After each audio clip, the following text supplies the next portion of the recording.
കഴിഞ്ഞ എപ്പിസോഡിൽ നമ്മൾ പറഞ്ഞ സ്പിരിച്വൽ ജിഹാദിനെ പറ്റിയിട്ടാണ്. പക്ഷേ എൻ്റെ ഒരു ചോദ്യം എന്ന് പറയുന്നത്, ഈ സ്പിരിച്വൽ ജിഹാദിന് പിന്നിൽ വലിയ സാമ്പത്തിക ക്രമക്കേട് ഉണ്ടായിട്ടുണ്ടോ? കോടികളുടെ തട്ടിപ്പ്.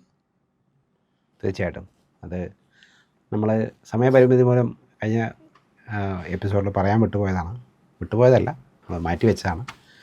അതായത് അദ്ദേഹം നടത്തുന്ന എക്സ്പെഡീഷൻ എന്ന് പറയുന്ന ആ ഒരു സൂം മീറ്റിലേക്ക് രാത്രി 10:10 മുതൽ പുലർച്ചെ വരെ നടക്കുന്ന എക്സ്പെഡീഷൻ എന്ന് പറയുന്ന ആ ഒരു സൂം മീറ്റിങ്ങിലേക്ക് നമ്മൾ കയറണമെങ്കിൽ 50,000 രൂപയാണ് നമ്മൾ അതിൽ എൻട്രൻസ് ഫീ ആയിട്ട് കൊടുക്കേണ്ടത്. അതിൽ യാതൊരു കൺസിഡറേഷനും കിട്ടില്ല. 50,000 രൂപ തന്നെ കൊടുക്കണം. ഇത് 25,000 രൂപ തുടങ്ങി ഞാൻ ചെല്ലുന്ന സമയത്ത് അത് 50,000 രൂപയായിട്ടാണ് നിൽക്കുന്നത്.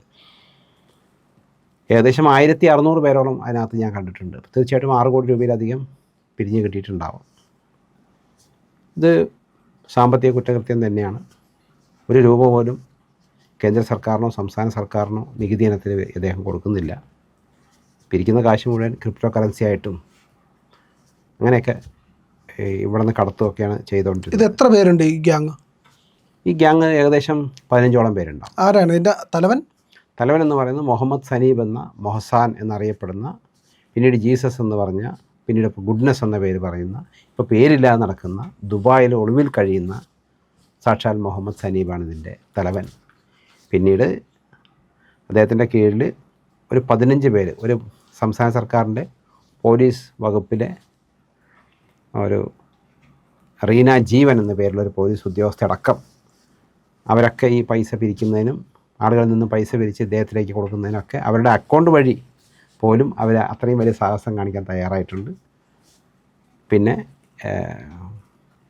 എനിക്ക് പരിചയമുള്ള എന്നെ ഇതിലേക്ക് ക്ഷണിച്ച ശക്തിദാസൻ എന്ന് പറയുന്ന കക്ഷിയുണ്ട്, ഷഫീഖ് എന്ന് പറയുന്ന കക്ഷിയുണ്ട്, ശിവപ്രസാദ് എന്ന് പറയുന്ന കക്ഷിയുണ്ട്, അടിക്കടി ദുബായ് യാത്രയൊക്കെ നടത്തുന്ന ഗോകുൽ എന്ന് പറയുന്നൊരു കക്ഷിയുണ്ട്, 2 വനിതകളുണ്ട്, ബബിത എന്ന പേരുള്ളത്. അവരൊക്കെ പല പേരിലാണ് ഇപ്പോൾ അറിയപ്പെടുന്നത്. ബബിത ലിയ എന്ന പേരിലൊക്കെയാണ് ഇപ്പോൾ അറിയപ്പെടുന്നത്. അപ്പോൾ ഇടയ്ക്കിടയ്ക്ക് പേര് മാറ്റിക്കൊണ്ടിരിക്കും. അത് ഇവരുടെ ഒരു ശൈലിയാണ്. കാരണങ്ങൾ പലത് പറയുമെങ്കിലും പേര് മാറ്റും. പിന്നെ മിന്ന എന്ന പേരുള്ള കോഴിക്കോട് സ്വദേശിനിയുണ്ട്. ഹഫ്സത്ത് എന്ന പേരുള്ള ഒരു വയനാട്ടുകാരൻ പയ്യനുണ്ട്. അങ്ങനെ ക്രിപ്റ്റോ കറൻസി അതിലൊക്കെ പ്രാവീണ്യമുള്ള, നൈപുണ്യമുള്ള, ഈ കുറ്റകൃത്യങ്ങൾ ചെയ്ത് ശീലമുള്ള ഒരു വലിയ ഗ്യാങ് ഇയാളുടെ ഒപ്പം ഈ അഡ്മിൻസ് എന്ന പേരിലുണ്ട്. ഇവരെല്ലാം പൈസ വാങ്ങിച്ച് ചെയ്യുന്ന ജോലിയാണ് എന്നാണ് നമുക്ക് ഇതിൻ്റെ അന്വേഷണ സമയത്ത് നമുക്ക് മനസ്സിലായിട്ടുള്ള കാര്യം. അതായത് ഈ പണം ഇത്തരത്തിൽ പിരിക്കുന്ന അല്ലാതെ മറ്റേതെങ്കിലും സാമ്പത്തിക ഇടപാടുകളുണ്ടോ? ഈ പണം പിരിക്കുന്നത് കൂടാതെ ഈ ഇദ്ദേഹത്തിൻ്റെ ഈ എക്സ്പെഡീഷൻ നടന്നുകൊണ്ടിരിക്കുമ്പോൾ അല്ലെങ്കിൽ ഇദ്ദേഹത്തിൻ്റെ വാട്സാപ്പ് ഗ്രൂപ്പുകളിലൊക്കെ നമ്മൾ അദ്ദേഹത്തിന് ഹിതമല്ലാത്ത രീതിയിൽ നമ്മളിപ്പോൾ ഒരു മെസ്സേജ് ഇടുന്ന സമയത്ത് ഒരു കൂപ്പുകൈ, ഈ കൂപ്പുകൈ അദ്ദേഹം നിരോധിച്ചിട്ടുള്ള സാധനമാണ്. അപ്പോൾ നമ്മളിപ്പോൾ താങ്കൾ എന്നെ സ്വാഗതം ചെയ്യുമ്പോൾ ഞാൻ നന്ദി എന്ന് പറഞ്ഞാൽ അവിടെ 1000 രൂപ അപ്പോൾ ഫൈൻ അടയ്ക്കണം. പിന്നെ ഇപ്പം എനിക്ക് റീസെൻ്റ്ലി അറിയാൻ കഴിഞ്ഞത് അവിടെ തന്നെയുള്ള ആളുകളിൽ നിന്ന് ഇദ്ദേഹം ഒരു 5 ലക്ഷം രൂപ ഒരാളുടെ നിന്ന് ഇദ്ദേഹം അയക്കാൻ പറഞ്ഞിട്ടുണ്ട്. 5 ലക്ഷം രൂപ അവർ അയച്ചു കൊടുത്തിട്ടുണ്ട്. അങ്ങനെ ഇപ്പോൾ ഒരാൾക്ക് അയാളുടെ സാലറി അലവൻസൊക്കെ പിടിച്ചു വെച്ചിട്ട് കുറച്ച് നാളുകൾക്ക് ശേഷം ആ പൈസ തിരിച്ച് കിട്ടിയപ്പോൾ, ഇദ്ദേഹത്തിൻ്റെ റൂമിൽ വന്ന ശേഷം തിരിച്ച് കിട്ടിയപ്പോൾ 1,00,000 രൂപ അദ്ദേഹം കൊടുത്തിട്ടുണ്ട്. അങ്ങനെ ഡെയിലി ഈ ഫൈനിനെത്തി തന്നെ അതാത് ദിവസത്തെ ചിലവ് കഴിയാനുള്ള പൈസ ഇദ്ദേഹം അവിടെ ഉണ്ടാക്കും. അതാണ് അതിൻ്റെ ഒരു പ്രത്യേകത. പിന്നെ ഈ ഫൈനിനത്തിൽ നല്ലൊരു തുക അദ്ദേഹത്തിന് വരുന്നുണ്ട്. പിന്നെ പലരും അവർക്കുണ്ടാവുന്ന ഗുണഫലങ്ങളുടെ ഭാഗമായിട്ട് ഇവർ കൊടുക്കുന്നുണ്ട്. പിന്നെ ഇട ദിവസങ്ങളിൽ ഇദ്ദേഹം റൂമിൽ വന്നു കഴിഞ്ഞാൽ സംസാരിച്ച് പോയി കഴിഞ്ഞാൽ ഉടനെ എല്ലാവരും അദ്ദേഹത്തിൻ്റെ അക്കൗണ്ടിലേക്ക് പൈസ ദക്ഷിണ പോലെ പൈസ ഇടുന്നു. മതവിശ്വാസവും ഇതൊക്കെ നമുക്ക് വേണ്ടാന്ന് പറഞ്ഞിട്ടുള്ളൂ, പൈസ വേണ്ട എന്ന് പറഞ്ഞിട്ടില്ല. പൈസ നിലവിൽ അന്വേഷണം നടക്കുന്നുണ്ടോ? അന്വേഷണം നടക്കുകയാണ്. ഞാൻ പരാതി കൊടുത്തിരിക്കുന്നത് ഏകദേശം ഡിസംബർ മാസം 13-ാം തീയതി 14-ാം തീയതി ഞാൻ പരാതി കൊടുത്തിട്ടുണ്ട്. ADGP അടക്കമുള്ള, ലോ ആൻഡ് ഓർഡർ ADGP അടക്കമുള്ള ബഹുമാനപ്പെട്ട മുഖ്യമന്ത്രി, ബഹുമാനപ്പെട്ട DGP, അങ്ങനെ എല്ലാവർക്കും പരാതി കൊടുത്തിട്ടുണ്ട്. അതിൻ്റെ 2-3 ഘട്ടങ്ങളായിട്ട് അന്വേഷണമുണ്ട്. സൈബർ സെൽ അന്വേഷിച്ചു, അവർക്ക് സ്റ്റേറ്റ്മെൻറ്റ് കൊടുത്തിട്ടുണ്ട്. പിന്നെ പോലീസുകാരിക്കെതിരെ നടപടി തുടങ്ങിക്കഴിഞ്ഞു. അവരെ അന്വേഷണ വിധേയമായിട്ട് അവരെ ട്രാൻസ്ഫർ ചെയ്തിട്ടുണ്ട്. സസ്പെൻഷൻ പോലുള്ള നടപടികളിലേക്ക് കടക്കുമെന്നാണ് അറിവ്. അവർ കുറ്റം ചെയ്തുവെന്ന് തെളിഞ്ഞിട്ടുണ്ട്. അതിൻ്റെ എവിഡൻസൊക്കെ കൊടുക്കാൻ പറ്റിയിട്ടുണ്ട്. അത് വരും ദിവസങ്ങളിൽ അതുണ്ടാവുമെന്ന് പ്രതീക്ഷിക്കുന്നുണ്ട്. നെന്മാറ പോലീസ് സ്റ്റേഷനിൽ ഈ സാമ്പത്തിക ക്രമക്കേടുമായിട്ട്, അതായത് എൻ്റെ നിന്ന് പൈസ വാങ്ങിച്ച് 6 കോടി രൂപയോളം ആണ് ഇദ്ദേഹത്തിൻ്റെ ഓഫർ. 6 കോടി രൂപ നമുക്ക് ഒരു വർഷത്തിനകത്ത് നമുക്ക് തരുമെന്നാണ് ഇദ്ദേഹത്തിൻ്റെ ഓഫർ. അപ്പോൾ 120 ദിവസമായിട്ട് നമുക്ക് 1 രൂപ പോലും കിട്ടാത്തതുകൊണ്ട് പണം വാങ്ങി വഞ്ചിച്ചു എന്ന പേരിൽ നമ്മളൊരു ഇത് കൊടുത്തിട്ടുണ്ട്. അതിൽ വേറൊരു കാര്യം കൂടെ പറയാനുള്ളത് എന്താണെന്ന് വെച്ചാൽ, ഈ ഞാൻ പലരോടും പറഞ്ഞിട്ട് അത് പുറത്തു വരാത്തൊരു കാര്യം എന്താണെന്ന് വെച്ചാൽ, ഈ പണം നമ്മുടെ കയ്യിലേക്ക് ഇവരുടെ അകത്തുള്ള ആളുകൾ തന്നെ എത്തിക്കും. എന്നിട്ട് ആ പൈസയാണ് ഇദ്ദേഹത്തിന് ഇട്ട് കൊടുക്കേണ്ടത്. എന്നിട്ട് നമ്മൾ അവർക്കാണ് ഈ കടം വീട്ടി കൊടുക്കേണ്ടത്. അപ്പോൾ നമ്മൾ ഒരു വിധത്തിൽ നമുക്ക് ബാധ്യത, ഒരു മിറക്കിളിലൂടെ നമുക്ക് പൈസ ലഭിക്കുന്നു, അത് ബാധ്യതയായിട്ട് മാറുന്നു. അപ്പോൾ പോലീസ് നമ്മളോട് ചോദിക്കുക എന്താ വെച്ചാൽ, നിങ്ങൾക്ക് പൈസ നിങ്ങളുടെ അല്ലല്ലോ, പോയിട്ടില്ലല്ലോ എന്ന് പറയുന്നത്. നമ്മുടെ പൈസയെ പോയിരിക്കുന്നത് ശരിക്കും വേറെ ആൾ കടമായിട്ട് തരുന്നത്. ഇപ്പോൾ താങ്കൾ എനിക്ക് കടം തരുമ്പോഴാണ് ഞാൻ ഇദ്ദേഹത്തിന് കൊടുക്കുന്നത്. ഇദ്ദേഹത്തിന് കൊടുത്തു എന്നുള്ളത് കൊണ്ട് താങ്കളുടെ കടം തിരിച്ചു തരണ്ട എന്നില്ലല്ലോ. ഈ പണം പോയാലും അത് നിങ്ങൾക്ക് അതിൻ്റെ ഉത്തരവാദിത്വം ഇല്ലല്ലോ എന്നാണ് ഇവർ പറഞ്ഞു വയ്ക്കുന്നത്.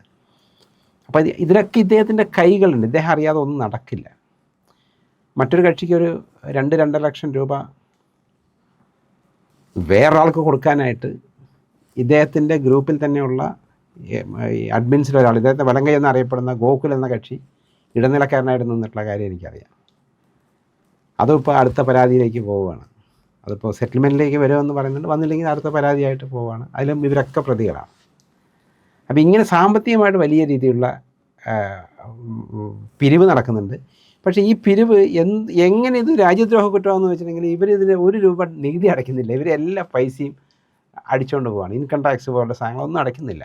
അപ്പോൾ ഞാൻ ബഹുമാനപ്പെട്ട Thrissur deputy commissioner income tax അദ്ദേഹത്തിന് ഈ വിവരം കൊടുത്തു. അദ്ദേഹം അത് നോക്കി. അദ്ദേഹത്തിന് കൊടുത്ത ശേഷമാണ് വിവിധ ഏജൻസികൾ, കേന്ദ്ര ഏജൻസികളിലേക്കൊക്കെ അയച്ചത്. മൊത്തം അക്കൗണ്ടിലെ എല്ലാ തുകയും ഫ്രീസ് ചെയ്ത് വെച്ചിരിക്കുകയാണ്. അപ്പോൾ നമ്മൾ അയക്കുന്നത്, ഇവരുടെ കമ്പനി ഉള്ളത് എറണാകുളത്താണ്, ഇവരത് രജിസ്റ്റർ ചെയ്തിരിക്കുന്നത്. പക്ഷേ അത് ഒരു കടലാസ് കമ്പനിയാണ്. അതിൻ്റെ അക്കൗണ്ടുള്ളത് തിരുവനന്തപുരത്താണ്. തിരുവനന്തപുരത്ത് ഇരുന്ന പൈസ മുഴുവൻ അപ്പം തന്നെ അതിന് വാഷ് ഔട്ട് ചെയ്തിട്ട് വേറൊരു അക്കൗണ്ടിലേക്ക് വരും. അപ്പോൾ കേന്ദ്ര ഏജൻസി പിന്നെ ഇതെല്ലാം ബ്ലോക്ക് ചെയ്തു, എല്ലാം ഫ്രീസ് ചെയ്തു. ഇപ്പോൾ നഷ്ടപ്പെട്ട ആളുകൾക്ക് നേരിട്ട് കേന്ദ്ര ഏജൻസിയിലേക്ക് അപേക്ഷ കൊടുത്ത് കേന്ദ്ര സർക്കാർ നടപടിക്രമങ്ങളിലൂടെ, പോലീസ് വെരിഫിക്കേഷനിലൂടെയൊക്കെ നമ്മുടെ അക്കൗണ്ടിലേക്ക് പ്രോപ്പറായിട്ട് പൈസ തിരിച്ചു വരുന്ന ഒരു സംവിധാനമാണ് ഇപ്പോൾ വെച്ചിരിക്കുന്നത്. അത് ഫോളോ ചെയ്യാനാണ് ഞാൻ ഈ അവസരത്തിലും അവിടെ പൈസ നഷ്ടപ്പെട്ട ആളുകളോട് പറയുന്നത്. കാരണം ഇവരിടയിൽ കുറച്ച് പൈസ, ഒരു ഹാഫ് ഓഫ് ദ എമൗണ്ടൊക്കെ ഇവർ നമുക്ക് അയച്ചു തരും മറ്റ് പല അഡ്മിൻസിൻ്റെയൊക്കെ പേരിൽ. അത് വേറെ ചതിയാണ്. നാളെ അവർക്ക് വേണമെങ്കിൽ പറയാം, ഞാൻ അയച്ചു തന്ന തുക തെറ്റി അയച്ചാണ്, തിരിച്ചു തരും എന്ന് പറഞ്ഞാൽ നമ്മൾ തിരിച്ചു കൊടുക്കാൻ ബാധ്യസ്ഥരാണ്. ഒരിക്കലും ഒരു വലിയ ഫ്രോഡിന് നമ്മൾ അയച്ചു കൊടുത്തിട്ടുള്ള പൈസ വേറൊരാളെയും നമുക്ക് സ്വീകരിച്ച് വെച്ചതുകൊണ്ട് ആ പ്രശ്നം പരിഹരിക്കപ്പെടുന്നില്ല. പക്ഷേ പോലീസിന് അതൊരു വലിയ തെറ്റിദ്ധാരണയുണ്ട്. നിങ്ങൾക്ക് ഈ പൈസ കിട്ടിയ കാര്യം എന്തുകൊണ്ട് നമ്മളോട് പറയുന്നില്ല എന്നൊക്കെ പോലീസ് എന്നോട് ചോദിച്ച് അതിൻ്റെ പേരിൽ ചെറിയൊരു മാനസികമായിട്ട് അസ്വാസ്ഥ്യം വരെ അന്വേഷണ ഉദ്യോഗസ്ഥൻ കാണിച്ചതുപോലെ എനിക്ക് തോന്നി. കാരണം അതൊക്കെ ട്രാപ്പുകളാണ്. ഇവരുടെ സാമ്പത്തിക കുറ്റകൃത്യങ്ങളുടെ ഒരു എക്സ്ട്രീം എൻഡിലാണ് ഇവർ നിൽക്കുന്നത്. ഇവരെന്തൊക്കെ ചെയ്യാം, എങ്ങനെയൊക്കെ ഇത് ചെയ്യാമെന്ന് അവർക്ക് നന്നായിട്ട് ക്ലാസ് ഉണ്ട്. ഇതിൻ്റെ കെട്ടഴിയണമെങ്കിൽ നമ്മൾ സെൻട്രൽ എന്താ പറയുക, സൈബർ ക്രൈമിൽ നമ്മൾ പരാതി പെറ്റീഷനായിട്ട് രജിസ്റ്റർ ചെയ്ത്, അവിടെ രജിസ്റ്റർ ചെയ്തിട്ട് പ്രോപ്പർ ചാനലിൽ വന്ന് കോടതി മുഖേന നമ്മുടെ അക്കൗണ്ടിലേക്ക് പൈസ തിരിച്ച് കിട്ടിയാലേ നമുക്ക് പൈസ കിട്ടിയെന്ന് നമുക്ക് പറയാൻ പറ്റുള്ളൂ. അല്ലാതെ ഇവർ കാണിക്കുന്ന മറ്റെന്ത് മാജിക്കുകളും നമുക്കത് കുരുക്ക് തന്നെയാണ്. ഇതാണ് ഈ സാമ്പത്തിക ഇതുമായിട്ട് ബന്ധപ്പെട്ട് പറയാനുള്ളത്. വലിയ ഒരു സ്പിരിച്വൽ ജിഹാദ് ഇതിൻ്റെ പിന്നിൽ നടക്കുന്നുണ്ട്. ഈ സാധാരണ ഇതിനകത്ത് നമ്മൾ പറയുന്നത്, ആ ഒരു ടേം, ആ ഒരു വാക്ക് നമ്മൾ ഉപയോഗിക്കുമ്പോൾ ഇസ്ലാം മതവിഭാഗത്തിലേക്ക്, അല്ലെങ്കിൽ ഒരു ലവ് ജിഹാദ് എന്നൊക്കെ പറഞ്ഞാൽ ആ മതവിഭാഗത്തിലേക്ക് ആളെ കൊണ്ടുപോകുന്നത്. ഇതങ്ങനെയല്ല. ഇത് സ്പിരിച്വൽ എന്ന ആ ടേം ഉപയോഗിച്ചിട്ട് ഇസ്ലാം മതവിഭാഗത്തു നിന്നും ആളുകളെ പുറത്തു കൊണ്ടുവരുന്നുണ്ട്, ക്രൈസ്തവ വിഭാഗത്തു നിന്ന് ആളുകളെ പുറത്തു കൊണ്ടുവരുന്നുണ്ട്, ഹൈന്ദവ വിഭാഗത്തു നിന്ന് ആളുകളെ പുറത്തു കൊണ്ടുവരുന്നുണ്ട്. ഇവരെല്ലാം പുറത്തുനിന്ന് ഒരുമിച്ച് കൊണ്ടുവന്നിട്ട് ഇദ്ദേഹം ഒരു ജിഹാദി ഗ്രൂപ്പ് ഉണ്ടാക്കുകയാണ്, സ്വതന്ത്രമായൊരു ഗ്രൂപ്പ് ഉണ്ടാക്കുകയാണ്. ഇതിൻ്റെ ലക്ഷ്യം എന്താണെന്നുള്ളത് ഇനി അന്വേഷണ സംഘം കണ്ടെത്തേണ്ടിയിരിക്കുന്നു. എന്തായാലും നല്ല ലക്ഷ്യങ്ങളല്ല, വളരെ വളരെ മോശമായിട്ട് രാജ്യവിരുദ്ധ പ്രവർത്തനങ്ങൾ നടത്തുന്ന ഒരു ലക്ഷ്യമാണ്. കാരണം ഇത്രയൊക്കെ ഇവർ പറയുന്നുണ്ടെങ്കിൽ ഇദ്ദേഹം ഇപ്പോൾ ദുബായിൽ ഒളിവിലാണ്. സ്വയം ദൈവമാണെന്ന് പറയുന്ന കക്ഷി ഇപ്പോൾ ദുബായിൽ ഒളിവിലാണ്. ദൈവത്തിന് സംരക്ഷണം ഇപ്പോൾ ദുബായ് സർക്കാരാണ് കൊടുക്കുന്നത്. പ്രിയപ്പെട്ട പ്രേക്ഷകരെ, നിങ്ങൾ ഇന്ത്യ ലൈവിന് നൽകുന്ന പിന്തുണയ്ക്ക് നന്ദി. ചാനൽ സബ്സ്ക്രൈബ് ചെയ്യുക. സബ്സ്ക്രൈബ് ചെയ്യാനായിട്ട് ഇന്ത്യ ലൈവിൻ്റെ ലോഗോയിൽ ക്ലിക്ക് ചെയ്യുക, ചാനലിനുള്ളിലേക്ക് പ്രവേശിക്കുക, അവിടെ സബ്സ്ക്രിപ്ഷൻ ബട്ടൺ അമർത്തുക. ഒപ്പം ബെല്ലൈക്കൺ കൂടി അമർത്തിയാൽ നിങ്ങൾക്ക് കൃത്യമായി നോട്ടിഫിക്കേഷൻ ലഭിക്കും. ചാനലിലെ വീഡിയോകൾ ലൈക്ക് ചെയ്യുക, കമൻറ്റ് ചെയ്യുക, ഷെയർ ചെയ്യുക, മറ്റുള്ളവരോട് സബ്സ്ക്രൈബ് ചെയ്യാൻ പറയുക.